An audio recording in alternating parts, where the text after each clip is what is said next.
링커리어 CBT 모의고사 24년 하반기 2회 풀이 시작하도록 하겠습니다. 21번 전제 신입사원은 모두 교육을 받는다. 전제 2 교육을 받는 사람은 모두 사원증을 받는다. 그러면 3단 문법에 의해서 신입사원은 모두 사원증을 받는다가 답이 되겠죠. 5번에 보면 신입사원은 모두 사원증을 받는다. 5번이 정답입니다. 22번 버스를 타는 직원 중 조식을 먹는 직원이 있다. 2번 버스를 타는 직원은 모두 신입사원이다. 이거는 어무어 문제죠. 뭐뭐 중이라 했으니까 어떤일 거고, 전제 2를 보면은 버스를 타는 직원은 작은 것, 신입사원은 큰 것입니다. 전제 1을 보면은 버스를 타는 직원 작은 것, 조식을 먹는 직원은 거는 것입니다. 그럼 결론에서는 거는 것과 어떤 큰 것이 나오겠죠. 조식을 먹는 직원 중 신입사원이 있다. 신입사원 중 조식을 먹는 직원이 있다. 정답은 3번입니다. 23번 보도록 하겠습니다. 전제 1에서 안전교육을 받는 모든 사람은 소방교육도 받는다. 결론에서 심폐소생술하는 어떤 사람은 소방교육을 받는다. 어머 문제죠? 그럼 전제 2번에서는 어떤이 나오고 안전교육을 받은 사람이 작은 것, 소방교육이 큰 것이기 때문에 결론에서는 소방교육 큰 것, 심폐소생술은 거는 것이죠. 그럼 전제 2에서는 안전교육 어떤 심폐소생술이 나오면 됩니다. 어떤을 찾고 안전교육, 심폐소생술 이렇게 두 개가 나왔죠. 정답은 3번입니다. 24번 문제 풀도록 하겠습니다. 6명이 타르트, 마카롱, 쿠키 세 종류의 디저트를 선택을 하고요. 아무도 선택하지 않은 디저트는 없고 항상 참인 것을 고르는 문제입니다. 그러면 타르트, 마카롱, 쿠키 이제 조건을 보겠습니다. C와 D는 같은 종류의 디저트를 선택했다. A는 타르트를 선택했다. E는 쿠키를 선택했다. 타르트를 선택한 사람은 2명이다. B와 F는 다른 종류의 디저트를 선택했다. C는 마카롱을 선택하지 않았다. B는 마카롱을 선택하지 않았다. 그럼 여기서 저희가 알 수 있는 게 CD가 같은 디저트를 선택했는데 타르트는 이미 A가 있죠. 따라서 쿠키에 C와 D가 들어갑니다.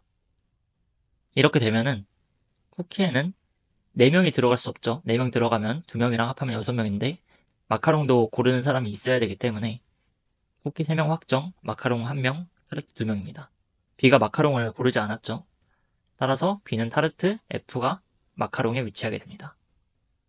선제를 보면은 B는 쿠키 아니죠. C는 타르트 아니죠. D는 타르트 아니고요. F는 마카롱 맞습니다. 정답은 4번입니다. D는 타르트입니다. 5번 아니고요. 네, 25번 풀도록 하겠습니다. 에어컨 리모컨 1번부터 6번까지 있고요. 5개 버튼의 기능을 하나씩 설정하려고 하는데요. 이렇게 있고 5개를 여기다 넣어주면 됩니다. 취침은 5번에 설정합니다. 취 공기청정은 홀수번. 그럼 몇 쪽 열에 공기청정이 들어가죠? 제습과 절전은 짝수번. 그럼 제습과 절전. 맥스는 공기청정보다 낮은 번호의 버튼에 설정한다. 공기청정이 1번 아닌 3번인데 공기청정보다 낮은 번호가 있어야 되기 때문에 3번이 공기청정이고요. 맥스가 이 둘 중에 하나가 되겠죠. 어떠한 기능도 설정되지 않은 버튼은 짝수번이다. 이러면 짝수 중에 하나는 비어 있어야 되는데 제습과 절전이 짝수번이죠. 그럼 맥스는 1번에 오게 됩니다. 선지를 봐볼까요? 1번 버튼에는 공기청정을 설정한다. 아니죠. 정답은 1번입니다. 2번 버튼에는 제습. 그럴 수도 있고 아닐 수도 있죠. 4번 버튼에는 어떠한 기능도 설정하지 않는다. 그럴 수도 있고 아닐 수도 있습니다. 6번에는 절전. 그럴 수도 있고 아닐 수도 있습니다. 가능한 경우의 수는 6가지이다. 이거는 굳이 안 구해도 되는데 여기 3개 중에 이 제습과 절전이 들어가는 경우의 수가 나오는 거죠. 그러면 3개 중에 2개를 1열 배치하는 경우의 수입니다. 3 곱하기 2니까 6가지죠. 맞습니다. 25번 답은 1번입니다. 26번 풀어보도록 하겠습니다. 1부터 5까지 숫자로 4자리 비밀번호를 설정하려고 합니다. 이때 항상 거짓인 것을 고르는 문제입니다. 첫 번째 자리와 네 번째 자리 숫자 합은 6이다. 플러스하면 6. 네 번째 자리 숫자는 첫 번째 자리 숫자보다 크다. 두 번째 자리 숫자는 5이다. 세 번째 자리 숫자는 2보다 크다. 이렇게 나오죠. 이때 숫자는 중복 사용이 가능합니다. 그러면 설정되어 있는 값들이 별로 없죠. 그럼 저희는 선지를 갖고 여기다가 대입을 해서 풀도록 해보겠습니다. 첫 번째 자리 숫자는 1이다. 이거를 맞다고 가정하면은 여기는 5가 되고요. 여긴 또 뭐 아무거나 들어가도 상관이 없죠. 그러면 1번은 맞는 보기가 되고 네 번째 자리 숫자는 4. 틀리죠. 첫 번째 자리 숫자와 세 번째 자리 숫자 합은 8이다. 이것도 틀립니다. 세 번째 자리와 네 번째 숫자 합은 10이다. 여기 세 번째 자리에 5가 들어가면 10이 가능합니다. 가능한 경우의 수는 6가지이다. 이건 일단 패스하겠습니다. 이제 2번이랑 3번이랑 5번이 남았는데 이건 어차피 한 가지 경우에 대해서 구한 거기 때문에 또 다른 경우를 구해보겠습니다. 이번엔 선지 2번에 따라 네 번째 자리 숫자가 4라고 가정해 보겠습니다. 그러면 첫 번째 자리는 2죠. 여기는 3, 4, 5가 들어올 수 있습니다. 그럼 2번은 옳은 경우가 되고요. 3번 첫 번째 자리와 세 번째 자리 숫자 합은 8이다. 2면 불가능이죠. 6이 들어가야 되는데 6은 숫자 중에 없습니다. 따라서 불가능입니다. 그럼 이제 세 번째 선지가 가능하도록 경우를 구성해 봐야 하는데 첫 번째 자리와 세 번째 자리 숫자 합이 8이려면 3, 5가 되거나 4, 4가 돼야 되는 경우밖에 없습니다. 3, 5나 4, 4가 됐을 때 네 번째 자리 숫자는 3, 2가 되는데 네 번째 자리 숫자가 첫 번째 자리 숫자보다 커야 되죠. 따라서 성립되는 경우가 없습니다. 그래서 정답은 3번입니다. 가능한 경우의 수 6가지라고 했는데 경우를 구해보면 첫 번째 자릿수가 1일 때 여기 빈칸에 들어갈 수 있는 숫자는 3가지고요. 첫 번째 자리가 2일 때 빈칸에 들어갈 수 있는 경우 또 3가지가 있습니다. 이 두 개 합하면 6가지 나오죠. 5번도 옳은 선지입니다. 26번 답은 3번입니다. 27번 문제 보도록 하겠습니다. 갑부터 정 4명은 A부터 이 5개의 노트북 중 서로 다른 하나의 노트북을 선택하죠. 그러면 갑을 병, 정이 있다 생각하고 조건을 보도록 하겠습니다. 정은 D를 선택한다. 갑은 C 또는 E를 선택한다. 을은 B 또는 C를 선택한다. 영은 A 또는 B를 선택한다. 경우가 되게 많은 것 같아요. 선지를 보면서 옳은지 틀린지를 선택해 보도록 하겠습니다. 우선 첫 번째 선지는 갑이 E를 선택한 거죠. 갑이 E를 선택했을 때 을은 B를 선택한다. 뭐 이렇게 선택하면은 성립하죠? 맞습니다. 병이 A를 선택했다면 을은 B를 선택한다. 이 경우 성립되기 때문에 2번도 맞습니다. 을이 B를 선택했다면 병은 A를 선택한다. 이것도 맞죠?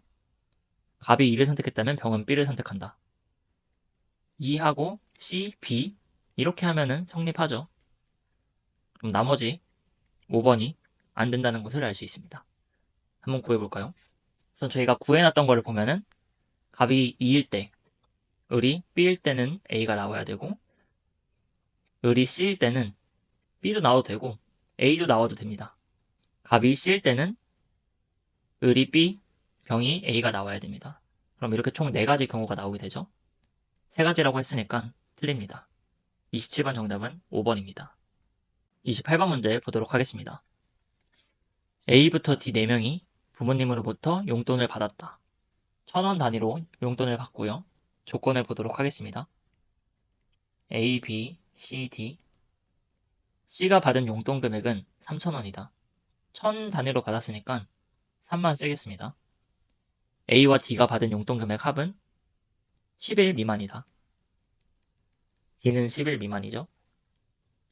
A가 받은 용돈 금액은 C보다 많고 D보다 적다. 그러면 이 식이 나옵니다. B가 받은 금액은 C 플러스 D이다. 이렇게 딱 정해진 값이 없습니다. 그럼 저희는 선지를 이용해 보도록 하겠습니다. A가 받은 용돈 금액은 4,000원이다. 4라고 했을 때 D가 A보다 커야 되기 때문에 D는 5 아니면 6입니다. 근데 여기 선지에서 D가 6,000원일 때 가정이 있죠. D를 6이라고 한번 가정해 보겠습니다. 그러면 B는 C 플러스 D이기 때문에 9가 됩니다. 이렇게 하나의 공식이 완성이 되었습니다. 선지를 보면 A가 받은 용돈 금액은 4,000원이다. 맞죠? B가 받은 용돈은 9,000원, D가 받은 용돈은 6,000원, B와 C가 받은 용돈 금액 합은 12,000원, B와 D가 받은 용돈 금액 합은 14,000원, 15,000원이죠. 따라서 정답은 5번입니다. 29번 문제 풀어보도록 하겠습니다. A는 4가지 프로그래밍 언어에 대한 시험을 보았고요.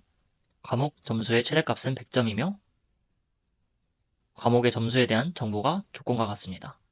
1의 자리 숫자는 0입니다. 점수가 동일한 과목은 없습니다. 그러면 첫 글자만 따서 S, J, P, C로 표시를 하겠습니다. 가장 낮은 점수를 받은 과목은 C뿔뿔이고 50점이래요. 자바와 파이썬의 점수 차이는 20점이다.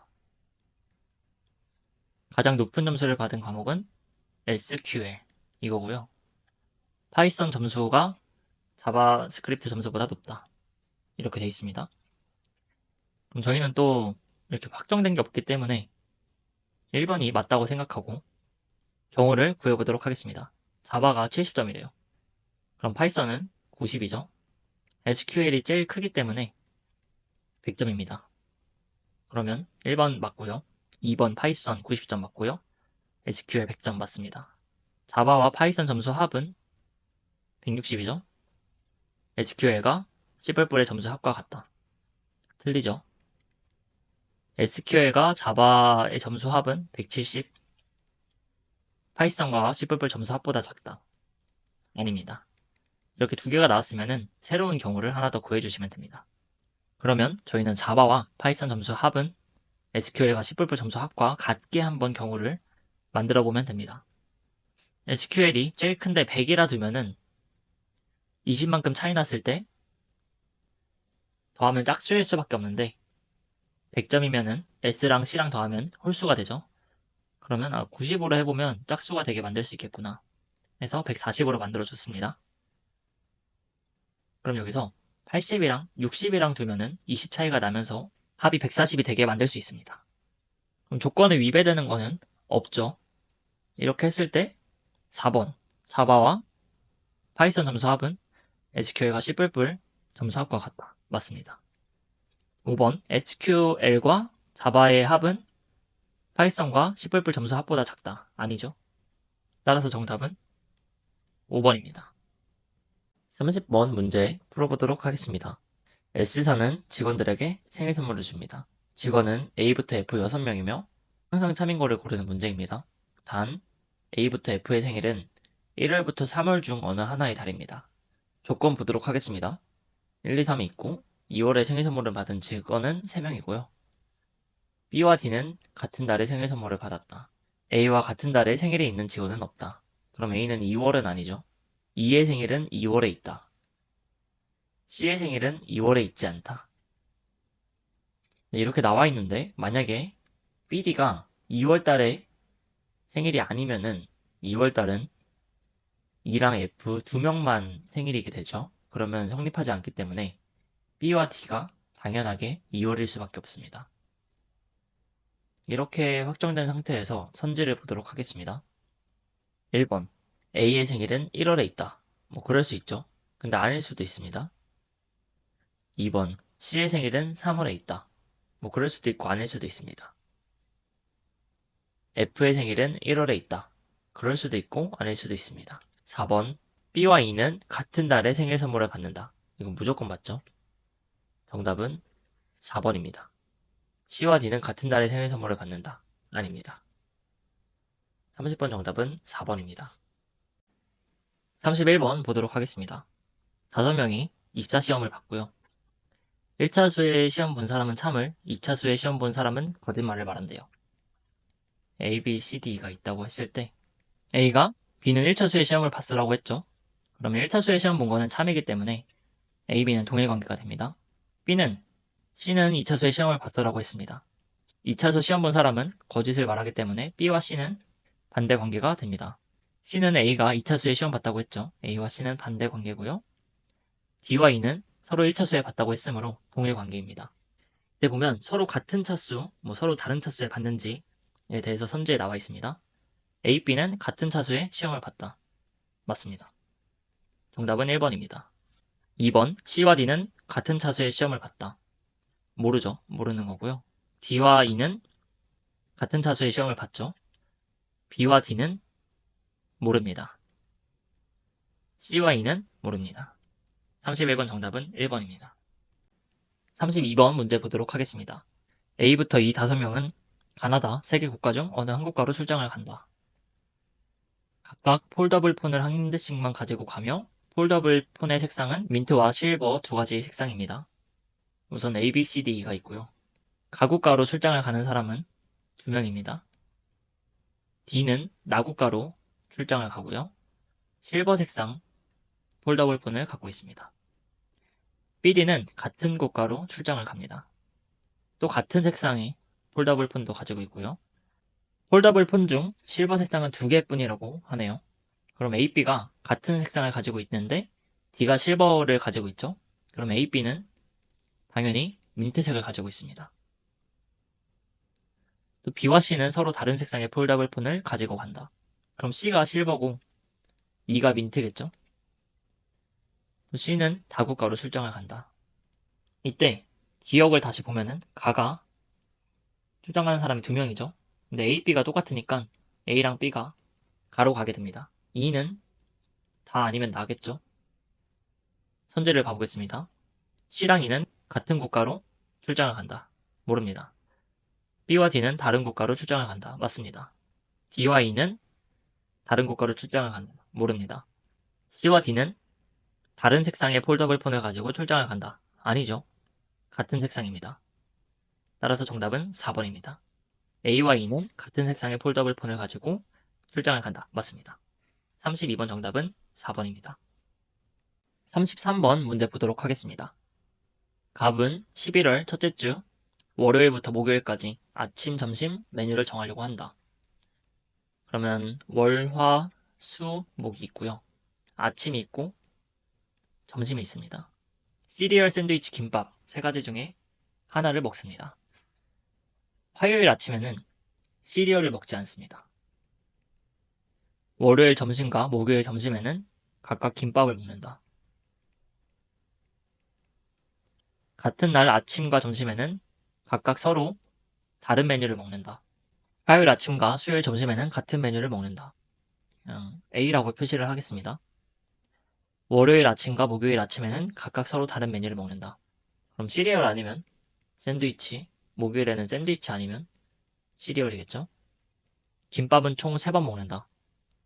김밥 이미 2번 나왔는데 화요일 아침과 수요일 점심은 똑같은 음식을 먹기 때문에 김밥은 아닙니다. 그럼 이 화요일 점심이랑 수요일 아침 중에 하나가 김밥인 것을 알 수 있습니다. 그럼 여기서 A가 뭔지 나왔죠? A는 샌드위치입니다. 그럼 화요일 점심이랑 수요일 아침 중에 하나는 김밥이고 하나는 시리얼이겠죠? 그럼 첫 번째 선지부터 보도록 하겠습니다. 월요일 아침에는 시리얼을 먹는다. 샌드위치를 먹을 수도 있죠. 화요일 점심에는 김밥을 먹는다. 김밥 먹을 수도 있고 아닐 수도 있습니다. 수요일 아침에는 시리얼을 먹는다. 그럴 수도 있고 아닐 수도 있습니다. 김밥이나 시리얼 둘 다 가능하죠. 시리얼은 총 2번 먹는다. 월목 중에 하나, 또 화요일 점심, 수요일 아침 중에 한 번 먹죠. 그러면 9번 맞습니다. 따라서 정답은 4번입니다. 샌드위치는 여기서 한 번 먹고 여기서 총 3번 먹습니다. 따라서 옳지 않습니다. 33번 답은 4번입니다. 34번 문제 보도록 하겠습니다. A부터 E 중 일부가 사무실 청소를 했습니다. 청소를 하지 않은 사람은 거짓. 청소를 한 사람은 참을 말한다고 할 때 참인 것을 고르는 문제입니다. A, B, C, D, E가 있고요. A가 B는 청소를 하지 않았어 라고 말했습니다. 그럼 A와 B는 반대 관계죠. B는 C는 청소를 했어 라고 했기 때문에 동일 관계입니다. C가 D는 청소를 하지 않았어라고 했기 때문에 C랑 D는 반대 관계고, D는 E는 청소를 했어라고 했기 때문에 동일 관계입니다. 그러면 만약에 A가 참을 말하면은 B는 거짓, C는 거짓, D는 참, E는 참이 나오죠. A가 거짓을 말했으면 B는 참, C도 참, D는 거짓, E는 거짓이 나옵니다. 선제를 볼까요? A와 B는 모두 청소를 했다. 아니죠. B, C는 모두 청소를 했다. 모두 청소를 할 수도 있고 안 할 수도 있습니다. B, D 중 한 명만 청소를 했다.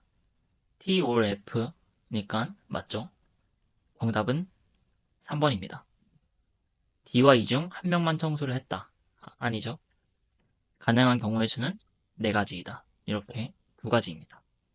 34번 정답은 3번입니다. 35번 보도록 하겠습니다.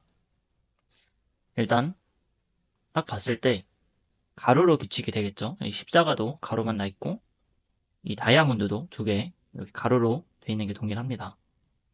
그래서 가로로 규칙이 만들어지고요. 다음 첫 번째랑 두 번째를 비교했을 때 이 전체적인 그림이 왼쪽으로 한 칸씩 이동을 합니다.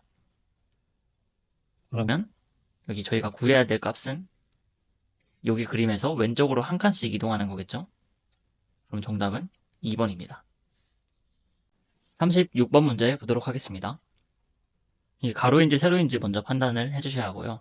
가로를 보면은 딱 봤을 때 이 행에 있는 값들이 위쪽으로 이동을 한 걸 알 수 있습니다.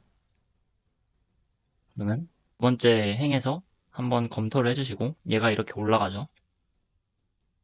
그럼 여기 마지막 저희가 구해야 될 값은 이 밑에 있는 2개가 위로 올라간 그림이어야 됩니다. 그러면 얘는 아니고요. 얘도 아니고 얘도 아니고 5번이 됩니다. 정답은 5번입니다. 네, 37번 문제 보도록 하겠습니다. 우선 가로로 규칙이 되는지부터 볼까요? 일단 검은색이 뭐 움직이는 것도 아니고 회전하는 것도 아닙니다. 세로로 보면은 이것도 마찬가지로 이동을 하거나 회전을 하는 것은 아닌 것 같습니다. 색 반전도 아닌 것 같고요. 뭐 합치기도 아닌 것 같습니다. 겹치기를 해볼까요? 일단 흰색 검은색이 됐고요. 검은색 흰색이 검은색이 되고 흰색 검은색 검은색. 근데 검은색과 검은색이 만나면 흰색이 만나면 흰색이 되네요. 결국 똑같은 색끼리 만나면은 흰색이 되고 다른 색끼리 만나면은 검은색이 되는 것을 알 수 있습니다. 물음표에 들어가는 도형은 일단 여기 흰색이니까 검은색이 채워져야겠죠? 예, 아니고요. 여기 두 번째 자리는 다 흰색일 거고요. 끝에 있는 자리는 흰색으로 되어 있으니까 까만색 칠해져 있을 겁니다. 다 칠해져 있고 가운데 쪽을 비교하면은 여기는 다 흰색이기 때문에 이 모양이 그대로 나올 겁니다. 그러면 결국 정답은 4번입니다. 38번 문제 보도록 하겠습니다. 우선 문양들을 다 구해주도록 하겠습니다. 하트 모양 먼저 구할 수 있죠. A, B 플러스 1, 8, 6, 마이너스 2. 보통 플러스 1, 마이너스 2가 나오면 뒤에는 플러스 3, 마이너스 4가 될 확률이 높습니다. 플러스 3, 마이너스 4. 맞죠? 그 뒤에 구할 수 있는 게 다이아몬드를 구할 수 있을 것 같습니다. 일단 7P, S9가 하트를 만나면은 8, P에서 2 빼면 14죠. N. 19, 22, V, 5. 하트 거꾸로 적용을 하면은 8, V, N, 5입니다. 그러면 다이아몬드는 여기가 1, 2, 3, 4라고 생각하고 이 숫자가 어떻게 나왔는지 구하면 되죠. 1, 3, 2, 4입니다. 그럼 이제 세모를 구할 수 있겠죠. 세모는 다이아몬드로 얘를 한번 거꾸로 해준 다음에 구하면 될 것 같습니다. 그럼 G38L을 거꾸로 하면은 G는 첫 번째 자리에 있던 애고 3은 세 번째 자리, 8은 두 번째 자리, L은 네 번째 자리에 있는 겁니다. 그럼 세모가 3, 4, 2, 1이 됩니다. 이제 네모를 구할 수 있겠죠. C68A를 운영해서 D79B를 만들어야 됩니다. 플러스 1, 플러스 1, 플러스 1, 플러스 1입니다. 이렇게 네 가지를 구했죠. 문제를 풀어보도록 하겠습니다. 8F4T, 8, 6, 4, 20입니다. 여기 알파벳은 숫자로 바꿔주고 구분을 하기 위해 다시를 붙였고요. 다이아몬드를 만나면은 8, 4, 6, 20, 네모를 만나면 9, 5, 7, 21입니다. 9, 5, G, U. 정답은 5번입니다. 이어서 39번 풀어보도록 하겠습니다. 3745죠. 하트를 만나면은 4571, 세모를 만나면은 7154. 답은 3번입니다. 40번 풀어보도록 하겠습니다. YJHC 25, 18, 3이니까 하트를 만나면은 24, 12, 57, 네모를 만나면은 23, 11, 46, W, K, D, F죠. 정답은 1번입니다. 41번 보도록 하겠습니다. P는 16, 8-6, 2입니다. 다이아몬드를 거꾸로 하면은 16-가 여기 있고 8-는 세 번째 자리에 하고 6은 두 번째, 2는 마지막에 있습니다. 세모를 맞으면은 16이 여기 있고 6, 8-2가 됩니다. 그럼 이 H, P, 6이겠죠? 정답은 4번입니다. 42번 풀어보도록 하겠습니다. 순서별 문제는 첫 번째 문단을 찾는 게 굉장히 중요합니다. 이거는 근데 너무 쉽죠? 일단 B가 첫 번째일 거고요. 첫 번째 요소, 두 번째 요소, 세 번째 요소가 그냥 앞에 나와 있습니다. 따라서 정답은 B, A, D, C 4번입니다. 43번 풀어보도록 하겠습니다. 첫 번째 문단을 찾아볼까요? 또한 아니죠. 피클볼은 이거 무조건입니다. 정리가 나와 있죠? 첫 번째. 다른 것도 보면 이처럼 피클볼은 앞에 피클볼에 대한 설명이 나오고 먼저 피클볼의 규칙은 간단하다. 앞에 내용이 있는 거죠. 그럼 B 다음에 C랑 D 중에 하나가 나옵니다. 그럼 읽어보자면 피클볼은 가족들을 오락을 위해 고안한 스포츠로 결합된 형태래요. 현재 피클볼은 유행이고 한국에도 보급되고 있다. 이러한 피클볼은 간단한 규칙과 낮은 진입 장벽을 특징으로 한다. C를 먼저 보면은 이처럼 피클볼은 간단한 규칙과 낮은 진입 장벽으로 인기를 얻고 있으며 이렇게 나오죠. 근데 이런 특징이 있는데 이처럼 피클볼은 인기를 얻고 있다 라고 했으니까 일단 규칙이랑 진입 장벽에 대한 특징이 나와야지 뭐 그런 특징으로 인기를 얻고 있다고 말이 나오는 게 말이 되겠죠. 그럼 D를 보면 규칙이 나와 있고 A를 보면은 진입 장벽에 대해서 나와 있습니다. 그럼 B, D, A, C겠죠. 정답은 4번입니다. 44번 풀어보도록 하겠습니다. 모두 참이라고 했을 때 반드시 거짓인 것은? 선지부터 일단 보도록 하겠습니다. 내 화면, 배우의 연기와 배경. 2번, 영화 관객은 외화면의 사건과 분위기를 느끼고요. 3번, 외화면은 내 화면과 유기적으로 연결되고요. 4번, 프레이밍은 무엇을 담고 배제할지 결정하는 거고, 외화면과 내화면을 잘 어우른 영화는 주제의식을 잘 전달하지만 깊이 몰입하기가 어렵다. 5번 뭔가 아닌 것 같습니다. 근데 마지막을 보면은 결국 잘 어우러진 영화는 주제의식을 효과적으로 전달하고 더 깊은 몰입을 이끌어내게 되는 것이다. 5번이 정답이죠. 만약에 5번이 바로 안 보였다 생각하고 문제를 풀어보면은 영화는 예술로 선택과 배제라는 원리를 바탕으로 구성된다. 내 화면은 카메라에 찍힌 장면, 관객이 실제로 볼 수 있는 연기, 배경, 소품 조명입니다. 외 화면은 직접 나오지 않은 부분이래요. 상상, 배경음악, 암시적인 단서로 관객에게 사건이나 분위기를 느끼게 한대요. 2번 맞죠? 1번도 맞습니다. 이 둘은 분리된 게 아니라 밀접하게 연관, 풍부하게 만든다. 가령 화면에 보이지 않는 사람이 말하는 소리나 문 밖에서 들려오는 발소리는 외화면이 내화면에 상호작용하는 방식이다. 유기적으로 연결된다. 맞죠?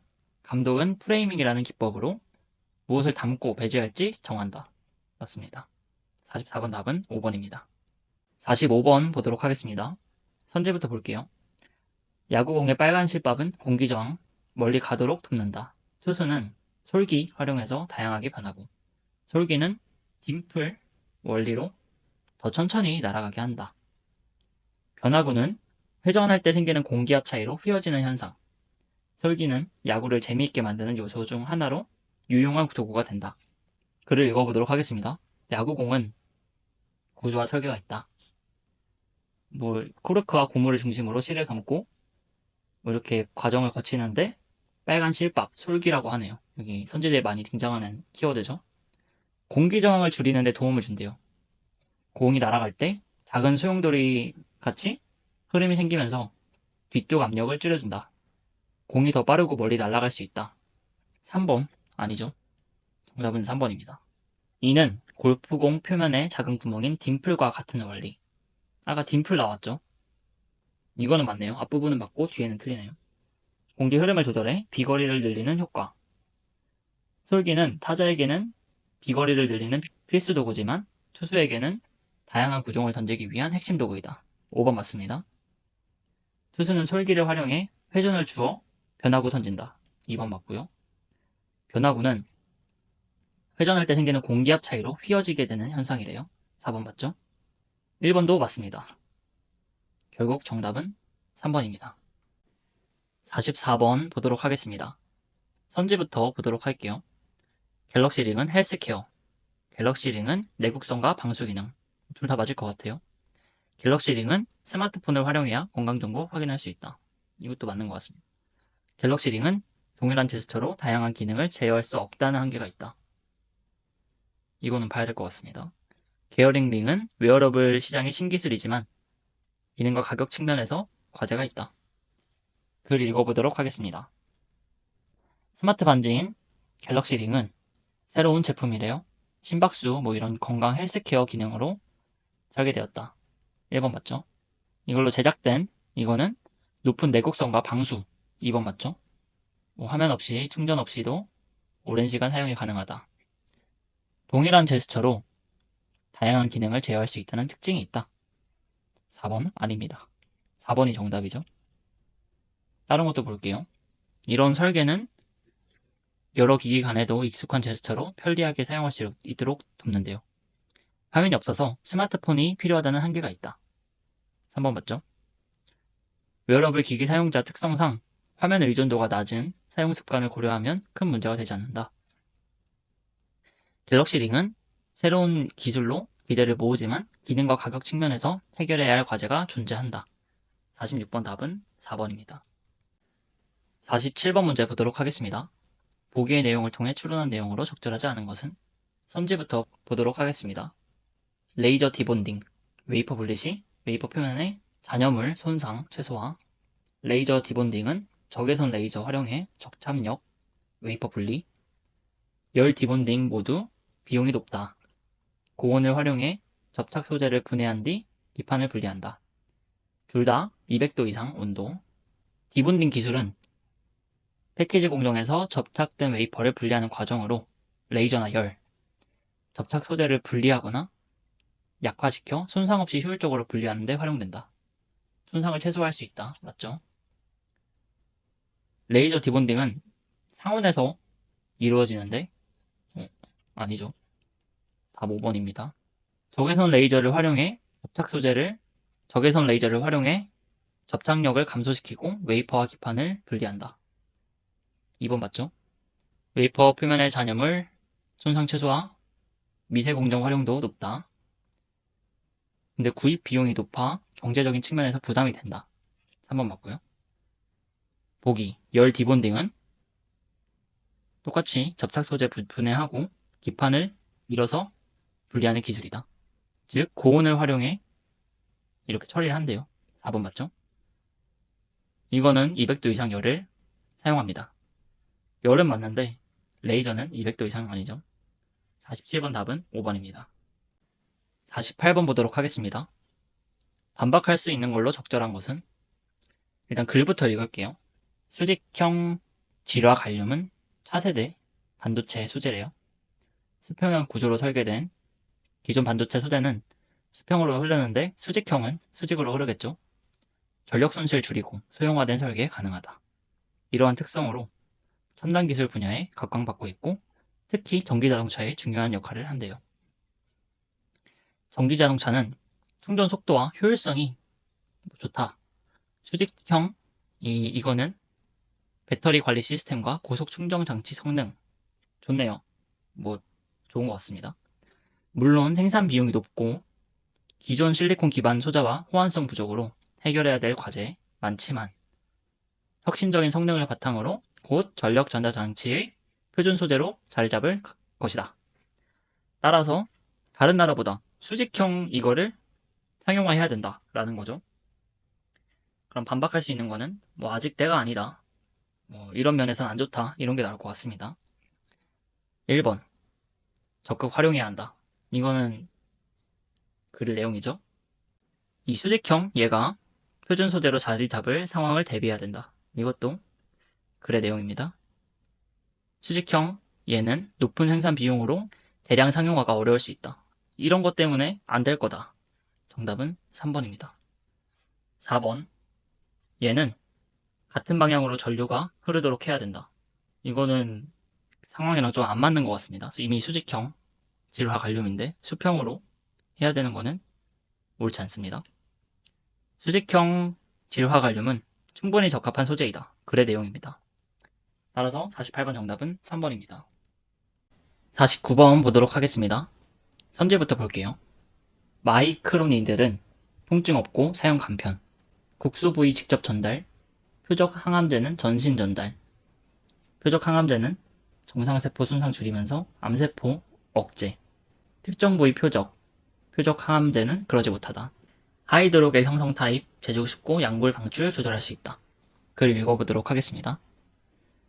약물 전달 시스템은 특정 부위에 효과적으로 전달해서 치료 효과를 극대화하고 부작용을 줄이는 기술이다. 마이크로니들은 머리카락보다 얇은 정도이고 미세 바늘을 사용해 피부 장벽층인 각질층을 통과하여 통증 없이 약물을 체내로 전달합니다. 그래서 약물을 국소 부위에 전달하고 통증이 거의 없고 간편하다. 맞죠? 국소 부위 여기도 맞습니다. 특히 하이드로겔 마이크로니들은 이 소재로 약물을 체내로 전달하는데 제조가 쉽고 약물 방출을 조절할 수 있다. 5번 맞죠? 다만 오래 부착해야 되고 뭐 이런 단점이 있대요. 한편 표적 항암제는 암세포만을 선택적으로 공격한대요. 암세포에 이런 것들을 차단해서 성장 분열을 억제한다. 정상세포에는 영향을 거의 주지 않아 부작용을 줄인대요. 3번 맞죠? 특히 표적 항암제는 특정 암세포에만 작용해서 안정성과 효율성이 뛰어나다.